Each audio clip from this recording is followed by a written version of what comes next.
Augot apgrozījumam, rūpniecisko un medicīnisko gāzu ražotājs AGA līdz 2012. gadam pabeigs jaunas ražotnes būvniecību, kuras izveidē investēta 5,8 miljonu latu. Kā atklāja uzņēmuma valdes loceklis Olivs Čiecis, plānots, ka rūpnīcā tiks nodarbināti aptuveni 30 cilvēki. Nepieciešamība pēc jaunas ražotnes pamatā diktē tas, ka laiks iet uz priekšu un mūsu esošā ražotne, kas atrodas Rīgā, Daugavgrīvā, vairs neatbilst tām prasībām. Un līdz ar to pēc vairāk gadu priekšizpētes mēs esam pieņēmuši lēmumu būvēt jaunu gāzu uzpildes staciju, kas varēs nodrošināt plašāku produktu spektru, kas nozīmē to jaunas iespējas klientiem. Tas ļaus uzlabot mums drošību ražošanā un palielināt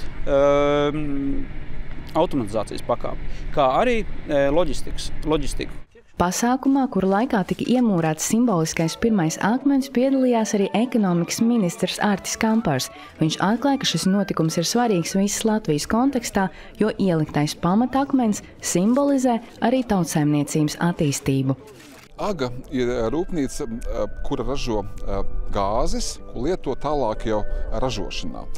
Proti, ja mēs atbalstam un šodien sākam jaunas plašinātas gāzes rūpnīcu izveides, nozīmē, ka AGA ir izrēķinājuši, ka tur tūlīt radīsies lielāks pieprasījums citos virzienos, vai tā būtu metāla apstrāde, vai tā būtu pārtikas ražošana, vai vienalga tomātu, gurķu, siltumnīcu nepieciešamību vajadzību. Tas nozīmē, ka ir skaidri jau no biznesa apstiprināti signāli, ka šī plūsma ir neapturama, ka viņa ir sākusies. Manuprāt, tas ir tas simbols, ka tieši šī gāzes piegāde, apjoma palielināšana skaidri parāda, varbūt ne tādu politisku vēlmi, jo politiķiem nevienmēr tiešā veidā uzticās, bet gan jau biznesa skaidru saprat, jā, šajā virzienā ir vērts investēt.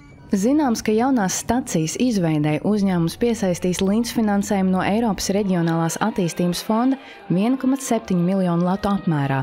Latvijas Investīciju un attīstības aģentūras direktors Andris Ozols uzsver, ka tas ir lielisks piemērs. Tas apliecina, ka atbalstu gūs tādas ražotnes, kādas Latvijā ir vajadzīgas. Parasti mēs klišejās runājam par augstu pievienoto vērtību, bet te ir konkrēti produkti, kas beigās maksā ļoti dārgi, kur tas labums, kas paliek Latvijā, ko mēs saražojam, nevis importējam, ir liels. Runājam šajā ražotnē ne tikai par sauso ledu, par odorizēto skābekli, hēliju, arī par citiem produktiem. Un, manuprāt, tāds starptautiski pazīstams ar milzu kapitālu Linda grupas uzņēmums, kuru Latvijas sadaļa, jeb AGA, veic kvalitatīvu ražotni, arī būvnieki izvēlēti, arī projekts labs. Manā skatījumā fantastisks projekts, kur valsts struktūra fondu naudu